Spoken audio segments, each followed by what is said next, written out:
Bonjour, bienvenue dans cette correction du sous-test 3, raisonnement argumentation, du test blanc numéro 2 du programme Battre le Taj Mahal. Battre le Taj Mahal est donc un programme où vous retrouvez 6 tests blancs complets et corrigés en vidéo, 50 cours et des milliers d'exercices. Pour télécharger le sujet que nous allons traiter dans cette vidéo, ainsi que le reste du programme, vous avez les liens qui apparaissent en bas de l'écran.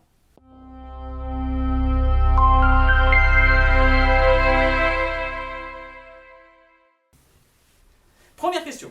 Une entreprise a interrogé ses 1000 salariés sur leur utilisation des logiciels Word, PowerPoint et Excel. Il ressort de cette étude que 900 salariés utilisent Word, 500 salariés utilisent PowerPoint, 300 salariés utilisent Excel, 150 salariés utilisent Excel mais pas PowerPoint, 150 utilisent à la fois PowerPoint et Excel, 650 utilisent Word mais pas Excel, 100 utilisent les trois logiciels et 50 salariés n'utilisent que PowerPoint. Combien utilisent Word, Excel mais pas PowerPoint? Alors, question classique qui se traite avec un diagramme de Venn. On va donc avoir un cercle qui représente Word, un cercle qui représente PowerPoint et un cercle qui représente Excel. Par exemple, cette case ici, c'est les gens qui utilisent PowerPoint et Excel parce qu'ils sont dans le cercle Excel et le cercle PowerPoint, mais pas Word, ils ne sont pas dans le cercle Word. Et nous, qu'est-ce qu'on cherche comme données? On cherche les gens qui utilisent Word et Excel, mais pas PowerPoint. Donc Word, ils sont dans le cercle Word. Ils sont dans le cercle Excel ici, mais ils ne sont pas dans le cercle PowerPoint. Autrement dit, ils sont là, d'accord, au croisement entre Word et Excel. On pourrait construire le diagramme de Venn entier, mais ça n'a pas d'intérêt. Vous allez voir, on va préférer traiter en utilisant un seul cercle, celui sur Word. Celui sur Word. Donc, il est à l'intersection d'un cercle avec PowerPoint et d'un cercle avec Excel. On est bien d'accord. Nous, ce qu'on cherche, c'est ici Word et Excel, mais pas PowerPoint. Et on nous dit quoi? On nous dit que 900 salariés au total qui utilisent Word. On nous dit un peu plus bas, tout en bas même, que 100 salariés utilisent les trois logiciels. Donc c'est ces gens-là, on est d'accord. Et 650 utilisent Word, mais pas Excel. Donc 650 sont dans le cercle Word, mais pas dans le cercle Excel. Autrement dit, ils sont dans cette partie-là. D'accord? C'est la somme de ceux qui utilisent Word uniquement et ceux qui utilisent Word et PowerPoint, mais pas Excel. Donc, ici, c'est deux ensembles, c'est 650. Est-ce qu'on a besoin d'aller plus loin? Est-ce qu'on a besoin de construire les autres cercles? Non, parce que regardez ici, on a 900 personnes au total. 650 dans ces deux ensembles-là, 100 ici. Donc, pour arriver à 900, combien on a ici? 150. 650 plus 150, 800 plus 100, 900. On a bien 150 personnes ici. Pour les 900 du total. 150, c'est donc notre réponse C. Question 2. Les chiffres ne manquent pas. Michel est sans conteste le meilleur vendeur de notre bar. Nos ventes sont en moyenne 2,1 fois supérieures lorsqu'il est présent que lorsqu'il est absent. Malheureusement, il ne travaille qu'à temps partiel. Si nous parvenons à lui faire accepter de signer un contrat de travail à temps complet grâce à une augmentation de son salaire, nous augmenterons significativement notre chiffre d'affaires. Quelle information remet le plus en cause cette conclusion? Cette conclusion qui est un petit peu biaisée parce qu'on nous dit quand Michel est là, il y a plus de chiffre d'affaires, donc c'est parce que Michel est là qu'il y a plus de chiffre d'affaires, et s'il était là tout le temps, alors il y aurait plus de chiffre d'affaires tout le temps. On confond donc une corrélation avec une causalité. Ces chiffres ne sont basés que sur 2 semaines et sont donc peu significatifs. Pourquoi pas? En effet, peut-être qu'il faudrait se baser sur plus de temps, donc ça remet un petit peu en cause la conclusion. Pas beaucoup, mais ça la remet en cause, on va la garder pour l'instant. Michel a été licencié de son précédent poste de barman car ses ventes étaient catastrophiques. Autre temps, autre mœurs. Ici, il n'y a pas de lien avec notre histoire spécifique. Les écarts de salaire entre employés provoquent des conflits néfastes aux entreprises. Il faut beaucoup extrapoler, mais pourquoi pas? Peut-être que si les augmentations de salaire de Michel pousseraient à avoir une jalousie des autres, au final, c'est l'équipe qui se retrouverait perdante. Bon, beaucoup d'extrapolation, mais on va la garder pour l'instant. On va garder A et C. Michel ne travaille qu'aux heures de plus forte influence. Alors là, oui, on a bien quelque chose qui remet vraiment en cause. C'est que le chiffre d'affaires plus élevé lorsque Michel est là, on a un élément d'explication supplémentaire maintenant. C'est parce qu'il y a une plus grande affluence. Donc on a A, C et D. et Michel est soupçonné de surfacturer les clients, par exemple, en servant systématiquement les boissons les plus chères et dans leur plus grand format, oui, ça augmente le chiffre d'affaires, donc ça ne remet pas en cause le fait que ça n'augmenterait pas le chiffre d'affaires. La question de savoir si c'est néfaste ou pas pour l'entreprise, on ne sait même pas. Hein. Ici, c'est des présupposés qui vous font dire qu'au final, ils vont perdre de la clientèle, ils vont perdre de la fidélité, mais à aucun moment le texte en parle. Donc, A, C et D vont remettre en cause en tout cas notre conclusion.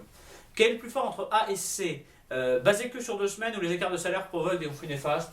Bon allez, la A est quand même un peu mieux, on va la garder et éliminer la C. Et entre ces chiffres ne sont basés que sur 2 semaines et Michel ne travaille qu'aux heures de plus forte affluence, on comprend bien que Michel ne travaille aux heures de plus forte affluence, c'est ce qui va le plus remettre en cause la conclusion, donc réponse D. Question 3. Mercredi, Julie a dit, hier il faisait beau temps, jeudi Agathe a dit, il y a 3 jours il pleuvait, etc. etc. Parmi ces 6 filles, combien au minimum ont menti si toutes ces déclarations ont eu lieu au cours de la même semaine? Alors on va les retraduire, on comprend bien que c'est hier, il y a 3 jours, etc. C'est fait pour nous embrouiller, donc on va les retraduire en jour de la semaine. Mercredi, Julie a dit, hier il faisait beau temps. Donc qu'est-ce qu'a dit Julie? Hier il faisait beau temps, on est mercredi, donc mardi, beau temps. Jeudi, Agathe a dit, il y a 3 jours il pleuvait. Donc il y a 3 jours, on était jeudi, 3 jours avant c'était lundi. Agathe a dit, lundi, pluie. Dimanche, Sophie a dit, il y a 5 jours il pleuvait. Donc dimanche, 5 jours avant c'était mardi. Sophie a dit, mardi il pleuvait.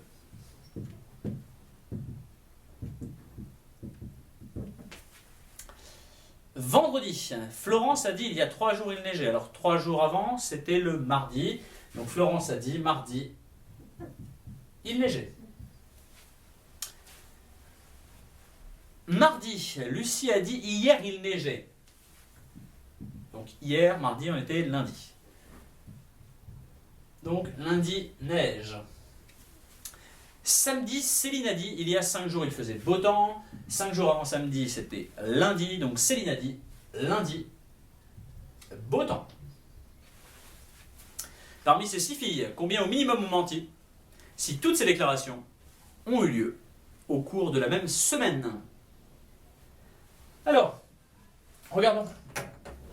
Lundi, il y en a une qui a dit qu'il faisait de la pluie, une qui dit qu'il faisait de la neige et une qui dit qu'il faisait beau. Pardon.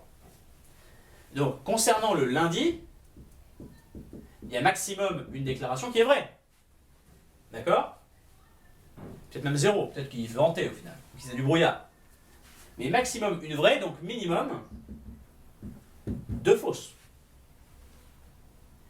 Même logique pour le mardi. Mardi, elles ont déclaré 3 temps différents, donc il y en a maximum une de vraie. Autrement dit, minimum 2 de fausses. Combien de menteuses au minimum parmi ces 6 filles? 4. Réponse D. Question 4. Tous les samedis, Daniel va au restaurant, donc samedi implique restaurant. Daniel va toujours au restaurant en voiture, donc restaurant implique voiture. Et Daniel ne porte jamais de chaussures de sport lorsqu'il est en voiture, donc voiture implique chaussures de sport, bar. C'est quoi la contraposée? On va la reprendre dans l'autre sens, en ayant tout, donc c'est chaussures de sport implique pas de voiture, implique pas de restaurant, implique qu'on n'est pas samedi. Que peut-on en conclure? Lorsque Daniel ne va pas au restaurant, il porte parfois des chaussures de sport. Lorsque Daniel ne va pas au restaurant, on sait qu'on n'est pas samedi. Est-ce qu'il porte parfois des chaussures de sport ou pas? On n'en sait rien. Daniel n'utilise sa voiture que le samedi. Ce qu'on peut dire, c'est que quand il n'utilise pas la voiture, il ne va pas au restaurant, donc on n'est pas samedi. Mais quand il utilise sa voiture, on ne peut pas dire qu'on est samedi. Ce serait remonter dans le mauvais sens les implications. Donc on ne peut pas savoir. Si Daniel ne porte pas de chaussures de sport, c'est que nous sommes samedi. De la même manière, s'il ne porte pas de chaussures de sport, peut-être que samedi, mais on ne sait pas. Daniel va parfois au restaurant autrement qu'en voiture. Alors là, non, c'est totalement faux. Restaurant implique voiture. Et si Daniel porte des chaussures de sport, c'est qu'il ne va pas au restaurant. Oui, s'il porte des chaussures de sport, c'est qu'il ne prend pas la voiture, donc c'est qu'il ne va pas au restaurant. Donc, Réponse E. Question 5. Oiseau, séquoia, babouine. Quel mot complète cette série? Alors, n'oubliez pas que comme d'habitude, on ne parle pas vraiment du sens des mots ou de leur nature. C'est très rare qu'on utilise ça. Le premier critère qu'on va utiliser, c'est de savoir combien de lettres, combien de voyelles, en tout cas de compter, comme en logique visuelle. Alors, oiseau, 6 lettres. D'accord, je les compte par 3, c'est beaucoup plus rapide. Séquoia, 7 lettres. Babouine, 8 lettres. On a déjà trouvé quelque chose de très concluant. 7, 6, 7, 8. On cherche donc un mot de 9 lettres. Absolu. 8 lettres, ça fonctionne par agnostique. 10 lettres, ça ne fonctionne pas. Altruisme, pardon. 9 lettres, c'est bon. Abreuvoir, 9 lettres, c'est bon. Altruiste. 10 lettres, ça ne fonctionne pas. Alors, altruisme ou abreuvoir. Est-ce qu'on a d'autres indications? Qu'est-ce qu'on pourrait compter? On peut compter les consonnes. Oiseau, une consonne. Séquoia, 2 consonnes. Babouine, 3 consonnes. Alors pourquoi pas chercher un mot à 4 consonnes? Altruisme, 5, abreuvoir, 4. Abreuvoir, ça commence à se dessiner comme une tendance très très lourde. Il y avait un dernier élément évidemment qui était un peu plus compliqué à voir, qui permettait de le résoudre. C'est qu'en réalité ici on avait 5 voyelles différentes. A, E, I, O, U, A, E, I, O, U et A, E, I, O, U.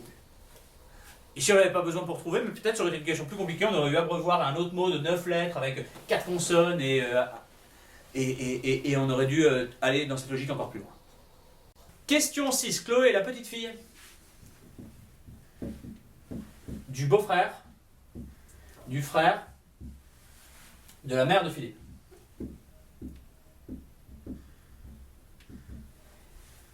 Quel est le lien de parenté le plus étroit pouvant unir Philippe et Chloé?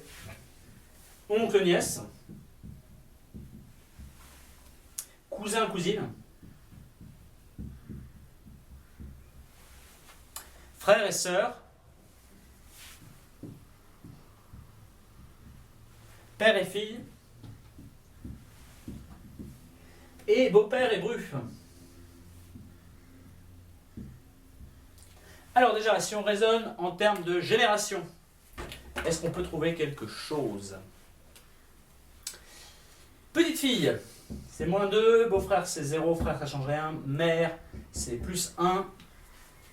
Il y a donc une génération d'écart entre les deux. Donc s'il y a une génération d'écart, c'est qu'ils ne sont pas cousins et cousines, même génération, ou frères et sœurs, même génération. Ils sont forcément père et fille, oncle et nièce, ou beau-père et bru. Ça ne marche pas avec les générations, on va devoir y aller en dessinant.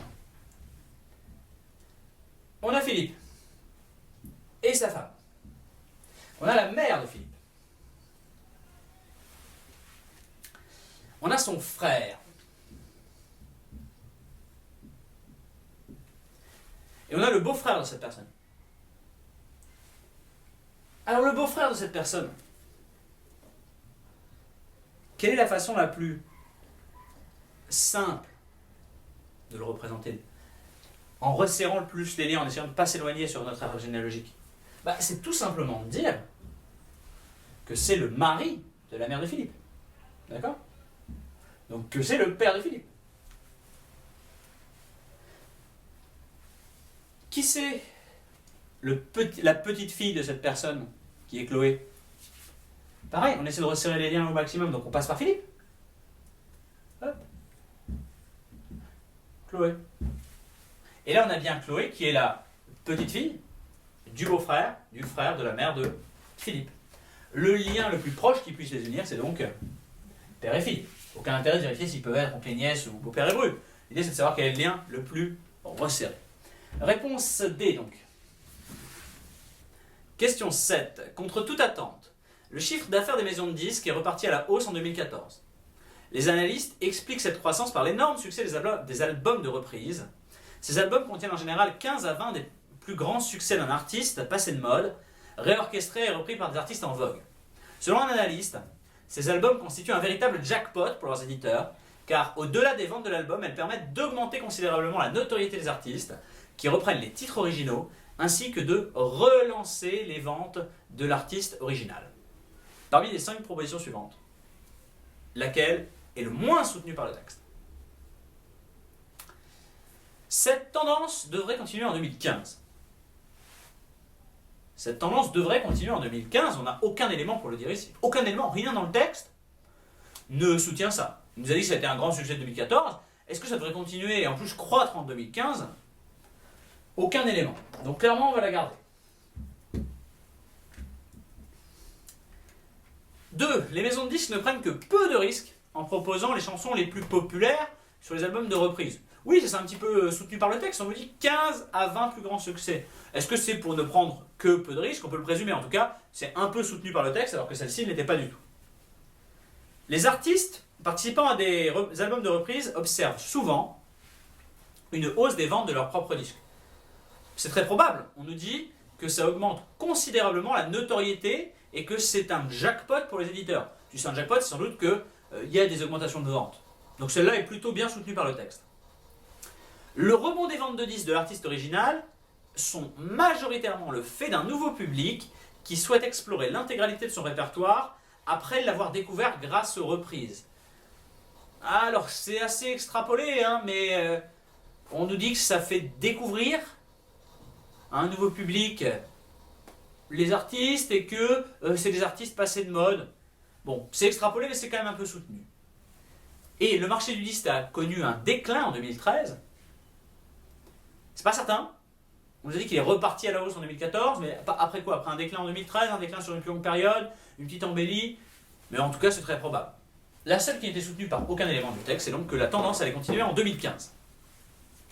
Question 8. Lors de la photo de classe, on a réparti les élèves sur 3 rangs, en fonction de leur taille. Les plus grands au dernier rang, les plus petits au premier rang. Alexis, Bernard, Claire et Dominique ont été placés sur 3 rangs différents. On nous dit que Alexis est plus grand que Bernard et que Claire est plus grande que Dominique. Laquelle de ces conclusions est fausse? On sait en plus qu'il y en a 2 qui ont peut-être pas la même taille, mais en tout cas qui sont au même rang. Et ces 2 qui ont la même taille ou qui sont au même rang, bien plus exact, ça peut être A et C, B et D, A et D ou B et C. Okay, on va voir tous ces cas possibles. Alors ça peut être A et C, qui ont la même taille, donc qui sont au même rang. Ça peut être A et D, B et D, ou B et C. Pourquoi ça ne peut pas être A et B? Parce qu'on sait que A est plus grand que B. Pourquoi ça ne peut pas être C et D? Parce qu'on sait que C est plus grand que D. Première possibilité, c'est Alexis et Claire qui sont au même rang, sachant que c'est eux les plus grands de l'histoire. Bernard et Dominique sont en dessous, mais on ne sait pas dans quel ordre. Donc on peut avoir comme ça Alexis, Claude, Bernard à un des rangs inférieurs et Dominique à un des rangs inférieurs. On ne connaît pas non plus l'écart de rang ici, mais ça ne nous intéresse pas beaucoup. Ou alors Alexis et Claire ici, Dominique et un peu plus bas Bernard. Deuxième cas, Alexis et Dominique ont la même taille. Alors, qu'est-ce qu'on sait? On sait que Bernard est plus petit qu'Alexis. Donc Bernard est en dessous, et que Claire est plus grande que Dominique. Donc Claire est en haut. Maintenant, ce sont Bernard et Claude qui ont la même taille. On sait qu'Alexis est plus grand, donc il est en haut. Et on sait que Dominique est plus petit, donc il est en bas. Enfin, avec Bernard et Dominique qui ont la même taille, on sait que Alexis et Claire sont plus grands, mais sans savoir dans quel ordre. Donc ça peut être Alexis en haut, Claire ensuite, et Bernard et Dominique tout en bas. Ou alors l'inverse, c'est A, B, D. Toujours sans pouvoir vraiment statuer sur les rangs. Laquelle de ces conclusions est fausse? Si Bernard et Claude sont placés au même rang, Bernard et Claude placés au même rang, alors Dominique est la plus petite. C'est vrai. Si Dominique et Alexis sont placés au même rang, alors Dominique et Alexis c'est ce cas-là, alors Claire est la plus grande, c'est vrai. Si Alexis et Claude sont placés au même rang, donc ces 2 cas-là, il est impossible de déterminer qui est le plus petit. C'est vrai, ça peut être Bernard ou Dominique. Il est impossible qu'Alexis soit placé au dernier rang. Ah non, regardez, c'est pas impossible. C'est possible ici, c'est possible ici, c'est possible ici et c'est possible ici. Donc la D est fausse. Et il est impossible que Claire soit placée au premier rang. Claire au premier rang, pas là, pas là, pas là, pas là, et pas là, ni là. Donc ça c'est bien vrai. Laquelle de ces conclusions est fausse? Il est impossible qu'Alexis soit placé au dernier rang. C'est la D. Question 9. Intercepté par 2 motards de la gendarmerie pour excès de vitesse, Mireille s'est enfuie alors que les gendarmes lui demandaient d'arrêter son véhicule. Après une course-poursuite de plus de 10 minutes, les gendarmes se sont vus contraints de tirer sur les pneus du véhicule pour l'arrêter. Une fois menotté et amené au commissariat, Mireille s'est confondue en excuses, expliquant que 2 hommes déguisés en policiers lui avaient volé sa voiture l'année passée, en l'arrêtant au détour d'une rue, puis en prétextant un contrôle d'alcoolémie pour la faire sortir du véhicule. Quel proverbe résume le mieux cette histoire? Dans le doute, abstiens-toi. Là, au contraire, dans le doute, elle a plutôt pris la décision. Donc, c'est plutôt l'inverse. Un homme averti en vaut 2. Là, c'est plutôt l'inverse. Une femme avertie ou une femme qui a conscience de l'éventuel danger des faux policiers va faire une erreur qu'elle n'aurait pas fait si elle n'était pas avertie. Il n'est de bois vert qui ne s'allume. Pas de lien ici. L'habit ne fait pas le moine. Il y a un lien, mais qui est assez faible. C'est l'habit ne fait pas le moine, oui, ça s'applique à l'histoire de l'an passé avec les policiers, mais ça ne s'applique pas à l'histoire en son ensemble. Ou alors, chat échaudé craint l'eau froide. C'est exactement ça. C'est que elle est beaucoup trop craintive et elle interprète comme une menace quelque chose qui n'est pas une menace, d'accord? Elle craint d'être échaudée par de l'eau froide. Elle craint d'être volée par 2 vrais policiers. Ce qui, normalement, n'est pas le cas. Question 10. La publicité pour les offres de crédit à la consommation est interdite car elle inciterait les consommateurs au surendettement. La publicité pour les offres de rachat de crédit, consistant à consolider tous les crédits d'un particulier pour en faire baisser le taux et la durée, reste néanmoins autorisée. Laquelle de ces propositions adopte le raisonnement le plus proche de celui exposé ci-dessus? Alors le raisonnement c'est quoi? C'est la publicité interdite, d'accord? Ou une interdiction, tout court, interdiction par rapport aux conséquences négatives, au danger. Par rapport au danger. Mais autorisé quand le mal est déjà fait, on va dire. Donc autorisé quand le mal est déjà fait pour en réduire les conséquences. Donc pour réduire les conséquences. Ou alors quand le mal est déjà fait. En tout cas, c'est les grandes lignes de ce raisonnement. Alors lequel est le plus proche? Le sponsoring d'événements sportifs par des marques d'alcool est interdit car il inciterait à la consommation. La publicité reste néanmoins autorisée à la radio et dans la presse. Pas de lien particulièrement. La publicité pour les médicaments sur ordonnance est interdite car elle pourrait pousser les patients à influencer la prescription de leurs praticiens. La publicité pour les médicaments sans ordonnance reste néanmoins autorisée. Pas de lien, en plus on n'est pas dans cette idée d'interdit pour les dangers, la nocivité, ou alors en extrapolant terriblement. On va l'oublier pour l'instant. La publicité pour les cigarettes est interdite, car elle pousserait les mineurs à commencer à fumer. Elle est néanmoins autorisée à l'intérieur des débits de tabac.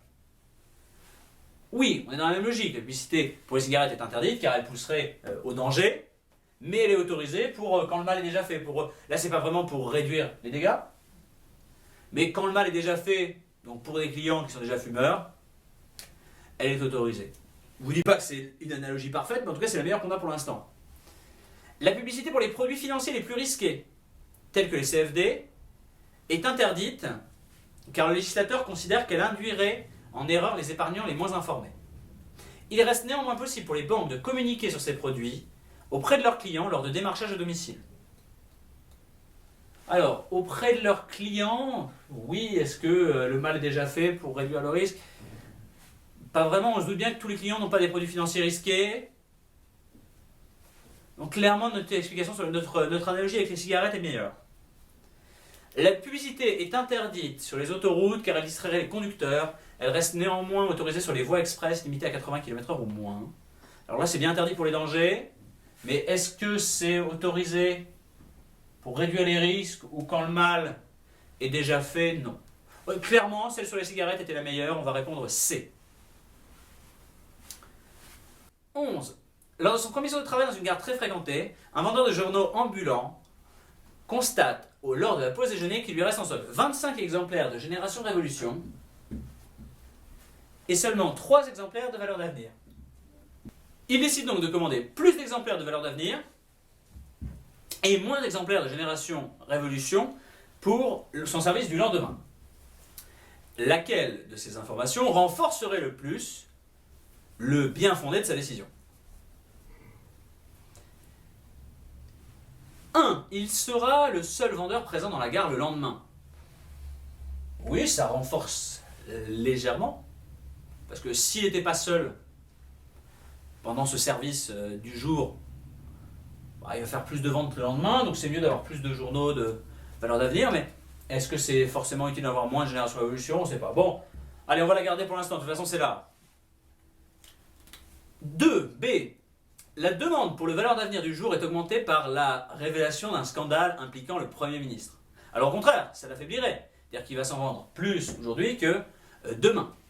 C. Un code permettant le téléchargement des œuvres intégrales de Karl Marx est offert pour l'achat du Génération Révolution du lendemain, ce qui devrait augmenter de 30 à 40% la demande pour ce journal. Alors, très clairement, ici, ça l'affaiblirait. D'accord? Parce qu'il se vendra plus de Génération Révolution le lendemain que le jour même. Information D. Il y avait 3 fois plus de Génération Révolution que de Valeurs d'avenir dans son stock initial. Bon, s'il y avait beaucoup plus de Génération Révolution en stock, c'est assez logique qu'il en reste sur les bras. Alors, il en reste 25, est-ce que c'est trop? Bon, on ne sait pas, de toute façon on n'a pas les chiffres du départ. Mais en tout cas, ça affaiblirait plutôt notre raisonnement. Par contre, il y avait 3 fois moins de Génération Révolution que de Valeurs d'avenir dans son stock initial, renforce terriblement. Pourquoi? C'est-à-dire que son stock initial, imaginons qu'il n'ait vendu aucun exemplaire de Génération Révolution, c'était 25, ce qui veut dire qu'il avait 75 Valeurs d'avenir. Donc il en a vendu 72 alors qu'il a vendu 0 Génération Révolution.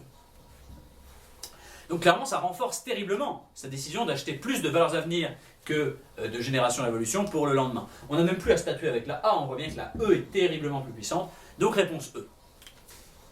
Question 12. Corinne, Cyril, Georges et Nathalie, une famille de 4 personnes, 2 enfants et 2 parents, dont chacun exerce une profession différente parmi chauffeur de taxi, coiffeur, infirmier et journaliste, se sont redonnés rendez-vous au restaurant.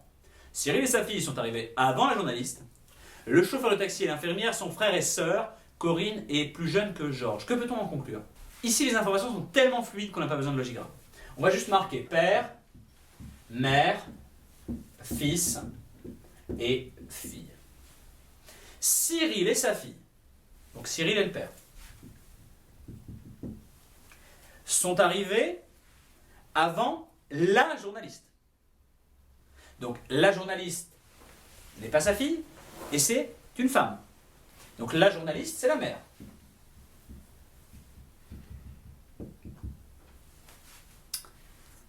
Le chauffeur de taxi et l'infirmière sont frères et sœurs. Donc chauffeur de taxi et infirmière, c'est le fils et la fille. Et infirmière, c'est une femme. Donc le fils est chauffeur de taxi et la femme est infirmière. Il ne reste plus qu'une seule profession. C'est coiffeur, et coiffeur c'est Cyril. Ici on pourrait s'arrêter là. Allez, dernière information, Corinne est plus jeune que Georges. Alors Georges, on sait que c'est le fils. Est-ce que la mère, ça peut être Corinne? Bien sûr que non, on dit que Corinne est plus jeune que Georges. La mère peut être plus jeune que son fils. Donc la fille, c'est Corinne, et la mère, c'est donc Nathalie. Alors que peut-on en conclure? Cyril est donc le père, il est coiffeur. Cyril, l'époux de Nathalie, est coiffeur. Réponse C. 13. Francis porte toujours une chemise ou un pantalon à pince. Lorsqu'il porte une chemise, il l'accompagne toujours d'une cravate. Parmi les 5 tenues, laquelle ne peut pas être portée par Francis? Donc, il a toujours chemise plus cravate. ou pantalon à pince. Ça veut dire quoi? Ou, c'est le ou logique, hein, c'est le ou de la logique aristotélicienne. C'est l'un ou l'autre ou les deux. Alors, est-ce qu'il peut porter les tenues suivantes? Un pantalon à pince mais pas de chemise ni de cravate? Oui, parce qu'il y a le pantalon à pince. Un pantalon à pince et une cravate mais pas de chemise? Oui, il a le pantalon à pince donc c'est bon. Après le reste de la tenue on s'en fiche. Un pantalon à pince, une chemise et une cravate? Oui, bah, il cumule même les deux conditions donc c'est parfait. Une chemise et une cravate mais pas de pantalon à pince? Donc chemise ou cravate est vrai, pantalon à pince c'est faux, c'est bon, il y en a une sur les deux qui est vraie, donc le ou est vrai. Une chemise mais pas de pantalon à pince ni de cravate. Alors ici la chemise mais pas la cravate, donc chemise plus cravate c'est faux. Pantalon à pince il n'y en a pas. Faux, faux, non c'est pas possible. C'est la E qui est la tenue impossible là. 14.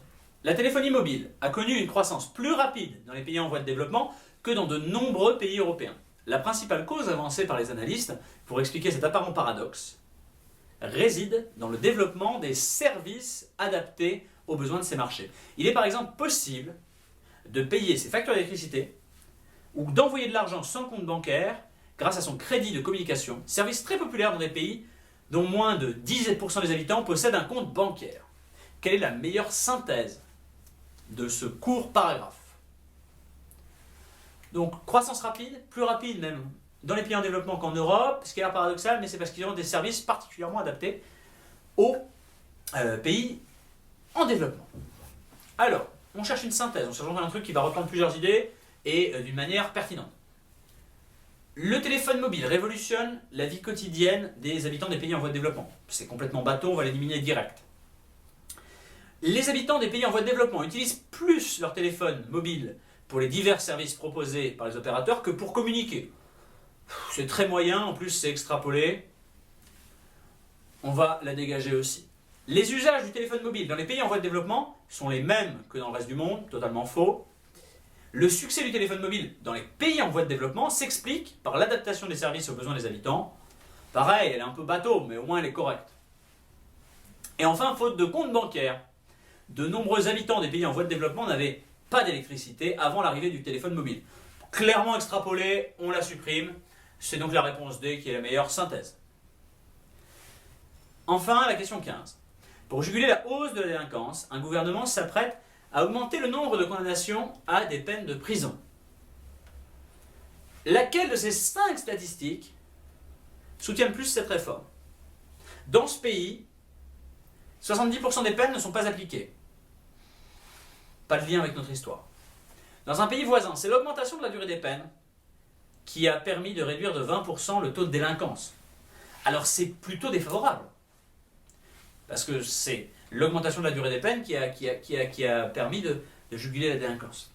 C'est dans un pays voisin, 4 fois plus peuplé, on compte 5 fois plus de condamnations et 10 fois plus de délinquance. Bah, c'est clairement défavorable. Ici, on nous dit que les condamnations augmentent plutôt la délinquance qu'il la diminue. D. Dans ce pays, 70% des actes de délinquance sont commis par des récidivistes ayant déjà été incarcérés. Plutôt défavorable dans le sens où l'emprisonnement ne les dissuade pas de recommencer. E. Dans un pays voisin, le doublement des condamnations à des peines de prison n'a pas modifié significativement le nombre d'actes de délinquance. Est-ce que ça soutient notre idée d'augmenter le nombre de condamnations? C'est pourquoi qu'on veut augmenter les nombres de condamnations. C'est pour juguler la hausse de la délinquance. Le but, c'est de juguler cette hausse. Ce n'est pas obligatoirement de réduire la délinquance. Ici, si on pouvait déjà ne pas avoir de modification significative, c'est très bien. Vous voyez, c'est des promesses comme l'inversion de la courbe du chômage, ou ce genre de discours qui ont une interprétation différente de ce qu'elles veulent dire formellement dans la bouche de celui qui les exprime. Donc oui, à proprement parler, ne pas modifier significativement, c'est juguler la hausse. On ne revient pas à la situation initiale, mais on reste au plateau qu'on a pu atteindre. Et en plus de ça, les autres sont tellement défavorables que c'est forcément la réponse E. Donc réponse E. Merci d'avoir suivi cette correction du raisonnement argumentation. Si vous souhaitez poursuivre la correction, il y a la vidéo pour accéder à la sous-test 4, les conditions minimales, qui apparaît en bas de l'écran. Si vous souhaitez revoir un peu de raisonnement argumentation, vous avez toutes les vidéos sur la chaîne YouTube, sur le site internet. Vous pouvez également nous suivre sur les réseaux sociaux. Tous les liens à cet effet apparaissent à l'écran. Merci d'avoir regardé cette vidéo et je vous dis donc à tout de suite pour la correction des conditions minimales.